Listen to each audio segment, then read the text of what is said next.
Okay, so First John chapter 2, I'm going to show y'all something in this right here.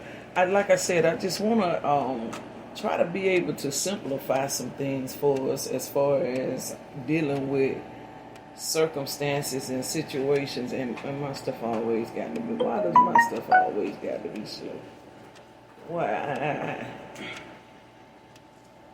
Why can't you just hurry up? So, alright, hold on, I'm gonna go here.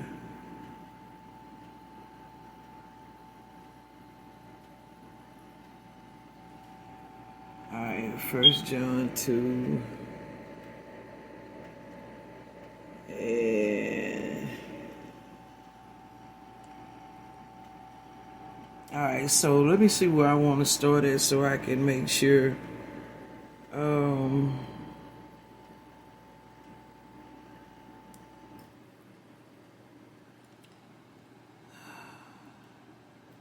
Let's start at verse 15.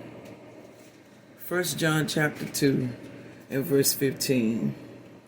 All right, this is what it says. I'm going to try to give as much context as I can today to give an understanding and an enlightenment of what happens in this thing called life. You know, what we actually deal with in life, because I'm real big on this winning in life. You know, I really, with winning in life. I've noticed some areas of my life that this is some things that I'm asking God about, you know, a shifting in, because there has to be a winning element about life. Like life was given unto, in the garden, life was given unto Adam, and then life was taken, extracted out of Adam and granted unto Eve. So life was given by way of God, you know, and so it was the spiritual aspects of things. But when the fall of humanity, or the disobedient act that took place, then it began something called life. The Zoe is the Ruach, or the breath of God. That is what was given from the beginning. It was the breath, the actual essence of God that was given. But then when the fall took place, we went into a category called life. We went into life, which meant the beginning and the ending, or the existence of a thing. It was a known existence. It became a known existence. You knew this thing was here. You know, you were fully aware concerning this thing. Well, as were when they were in the Zoe life of God, or the Ruach of God, the breath of God that was coming forth, there was pretty much equality in all things. Equality in all things. The serpent was actually there, you know, but the serpent was not to be afraid of. You know, it was not intended for you to be afraid of the serpent, because the serpent was there. The serpent was smart, but it was smart in its own way. You see, it's smart, and its uniqueness was to play a part in what was needed for the functioning of the garden. But you can take what is given to you in a right way and use it in a wrong way. You see what I'm saying? So the Zoe life of God, the Ruach of God, the breath, the essence of God, is what was given from the beginning. But then when the fall took place, that's when we stepped into life, or the existence of a thing.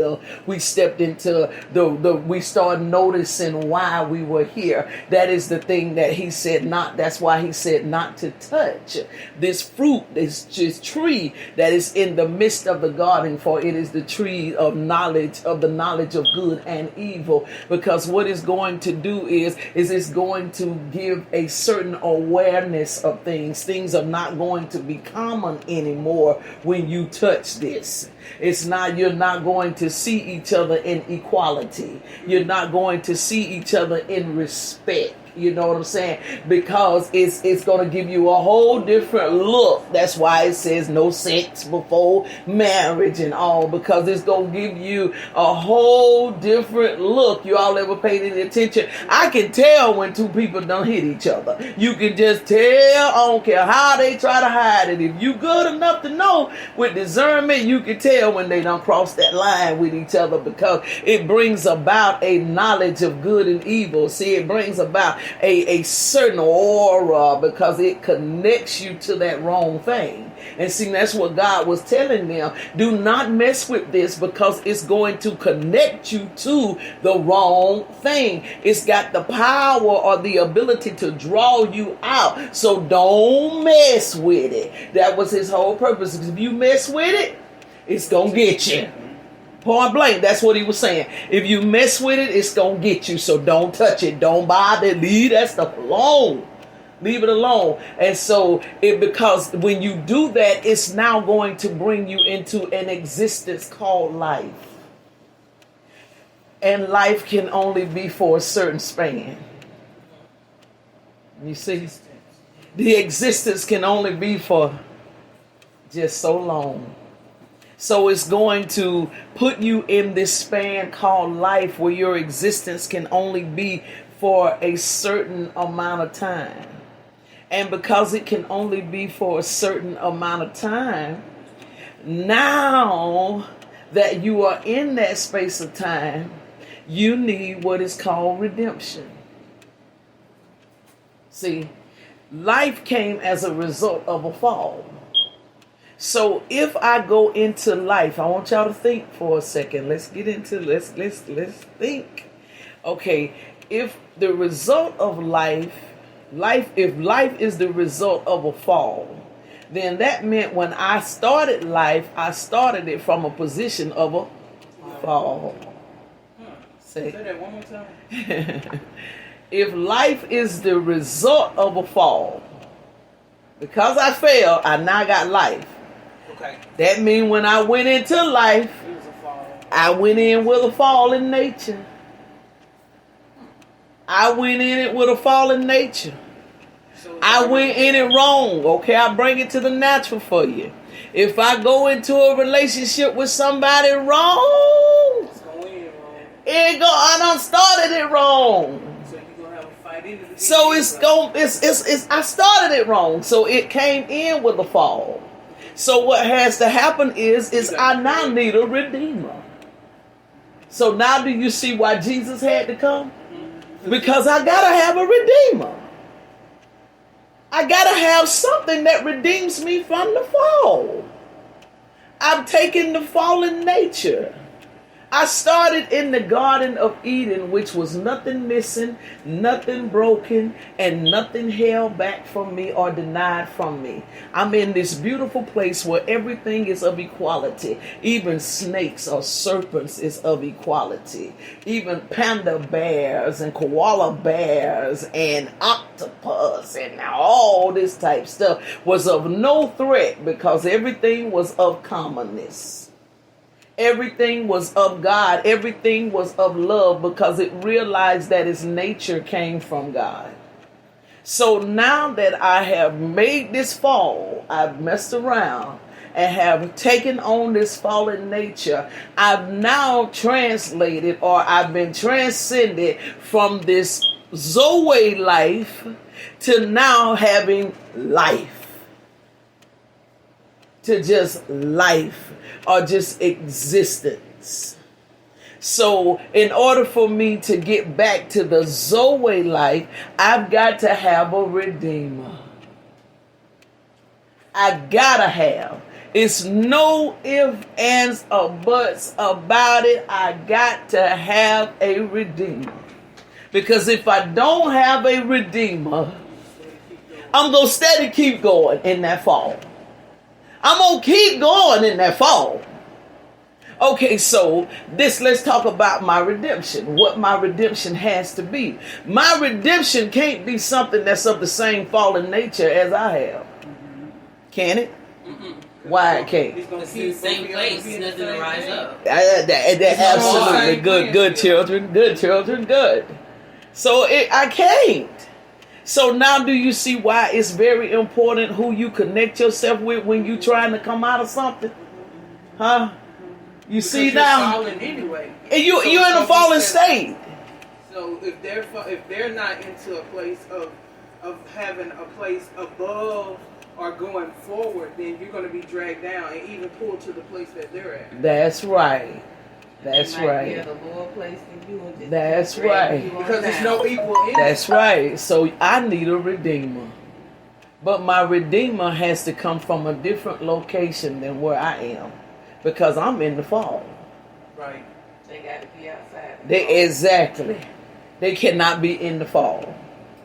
That's the reason why whenever you sit, even when you have counseling sessions and all, you and someone, you have to have someone that they say is non-biased. Mm-hmm. You see what I'm saying? Because see, they can't be in it. They cannot have just one person's view. They can't be on one person's side. You know, and they got to be on the side of redemption, which means that I'm coming in as a mediator to make this thing right. Yeah. I'm coming in as someone that's going to help you with this, that's going to get this on the right track. So then that's why I have to show. So that's what redemption does. So now they're in a place of they come out of this position of where God has established them, and now they're in this position of a fall, needing to have a redeemer. Gotta have a redeemer. Because now I've fallen, which is something we all have done, will do. Hear what I said? It's something we have done, and if you keep living, we'll do. You gonna have to borrow the resources of a redeemer sometime. At some point, you might not have to borrow it all the time. Because as you mature and you grow in this thing, you don't fall as much. But every now and then you gon' stumble along the way, as they say. You gonna stumble along the way. So then you gotta have your redemption. You gotta have your redemption. I love the thing where the Bible says that the redemption draweth nigh. That's the thing that I love, because redemption is always, see, this is what I like about that. Wherever I am, redemption is trying to get to me. I just wish y'all heard the Holy Spirit this morning, see. No matter what, whenever I find myself in a fallen place, redemption is looking for me, Vicky. It's trying to get to me. Do you hear me? Redemption is trying to draw nigh to me. Why? Because redemption don't want to see me out there like that. Redemption don't want to see me out there like that. So redemption is trying to draw nigh to me. Redemption is that portion of someone that genuinely loves you, that when they see you in a fix, they steady be trying to get to you. They steady be trying to talk to you. You understand? They steady be trying to do something to make amends concerning you, because the redemption, God spoke something to me yesterday. I started to write it on Facebook when he said it to me. He said, listen, he was talking to me about intercessors. He said, you know what? Listen, the worst thing that you can do is have a fallout with your intercessor. That's right. That's the bridge. That's the worst thing you can do. You rather fall out with Donald Trump. You rather fall out with Joe Biden. You know what I'm saying? Than to fall out with your intercessor. I pity the fool. That's how I stamp that. I pity the fool that will fall out with their intercessor. How could you? How dare you to fall out with your intercessor? And then another thing about the intercessor is this. God said this to me yesterday as I'm meditating yesterday, and he's talking to me about intercessor. He said, listen, you got to understand this right here. Your intercessor is not supposed to agree with you. Yeah. Because they ain't in the same place with you anyway. Exactly. They fighting for your butt to get out. They're fighting for you to come out of that. So why should they ever be in a position of agreeing with you? If they are a true intercessor, see, y'all need to hear what I'm saying to you. Intercessors is finna start getting some apologies. Watch what I tell you. folk are going to find themselves having to come back to their intercessors and apologize because I charged you wrong. I shouldn't have said what I said about you, shouldn't have done the way I done concerning you because you were not supposed to agree. How is it that I could agree for you to come out of